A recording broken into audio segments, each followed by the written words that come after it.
There's a kind of pain that doesn't scream but devours you slowly, a silent agony that hides behind forced smiles and empty eyes. It's the quiet suffering of those who beg for crumbs of affection, convinced that if they just try harder, they'll finally be seen. This wound doesn't bleed on the outside, but it tears the soul apart from within, corroding self-worth until nothing is left but the fear of never being truly loved. Have you ever wondered why some people keep begging to be loved? Or worse, why they keep doing it even when they know they're not valued? The truth is harsh, yet freeing. They mistake love for need. When affection becomes dependency, the heart becomes a cage. It's not the other person holding the key, it's you who locks yourself inside. The second question follows naturally. Can this self-destructive pattern be broken? Yes, it can. And it begins the moment you stop humiliating yourself for something that should be freely offered. Before we go deeper, let me ask for something simple but meaningful. If these words already echo somewhere inside you, leave a like, subscribe to the channel, and share this video with someone who needs to hear it. Helping someone rediscover their self-worth might be the noblest thing you ever do. And if you want to seal that intention right now, write in the comments, "I choose my dignity." It's a small symbolic act, but it marks the first step toward emotional freedom. The line that divides love from dependence is the same one that separates freedom from slavery. Healthy love strengthens, need destroys. To love is a conscious choice, to need is a confession of weakness. When you place your happiness in someone else's hands, you surrender control of your peace. And what could be more beyond your control than another person's emotions? Epictetus, one of Stoicism's greatest minds, taught that we are free only to the extent that our emotions don't rely on what lies outside our will.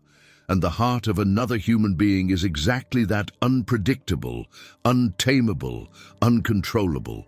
You can sacrifice yourself, do everything right, be flawless even, but love cannot be forced. It either blooms freely or it doesn't bloom at all. Begging for affection is like watering a plastic flower. You exhaust yourself, yet nothing ever grows. The more you try, the more of your dignity you lose. No one wants to carry the weight of your insecurity. Desperation isn't attractive, it's suffocating. What should have been sweet becomes bitter. What should have united you begins to drive you apart. Stoicism, that timeless philosophy, reminds us that true peace never depends on external conditions. If your calmness depends on being chosen, you don't have peace. You have anxiety disguised as hope. How many times have you changed who you are just to be accepted? How often have you silenced your values just to avoid being left behind? That's the trap. You're not fighting for someone's love. You're running from your own fear of facing yourself. And that fear condemns you to a loneliness far deeper than being alone. It's the loneliness of abandoning yourself. There's a dangerous illusion haunting those who beg for love. The belief that if you give enough, you'll finally receive it back. But that's a lie that keeps you enslaved. Seneca warned that true wealth lies not in what you possess, but in needing nothing to be whole. The endless search for validation is just another form of bondage. When your self-worth depends on someone else's approval, you're no longer living freely, you're living as their captive. Power begins when you realize that nothing external defines your value. Holding on to someone who doesn't want you is like trying to light cold ashes. While you waste your strength trying to revive what's already dead, life passes you by. And the irony? The person you beg for might not even be cruel, they simply don't feel the same. There's no villain here, just misaligned hearts. No amount of sacrifice can rewrite that truth. Marcus Aurelius, philosopher and emperor, once said that we must guard our integrity like a sacred temple. That's exactly what you lose when you beg. You hand over the sacred part of yourself in exchange for a promise that will never be kept. Every unanswered message, every desperate attempt to prove your worth becomes another wound until you no longer recognize the face in the mirror. Self-abandonment begins the moment you betray yourself, just to avoid being abandoned by someone else. But here's the liberating truth. You can stop at any moment. You can choose to step back, breathe, and say, I deserve someone who chooses me freely, not someone who must be convinced of my worth. That choice is where real power begins. Not the power to control others, but the strength to rebuild yourself. Love is not submission, it's balance. Dignity is not the enemy of love. It's the ground where real love takes root. Once you rise again, the world starts seeing you differently. Those who once manipulated you realize the game is over. You're no longer a convenient option. You're a person of value. People who have something genuine to offer draw closer, while those who fed off your weakness fade away. And if, for a while, silence becomes your only companion, embrace it. Conscious solitude is not punishment, it's a sanctuary.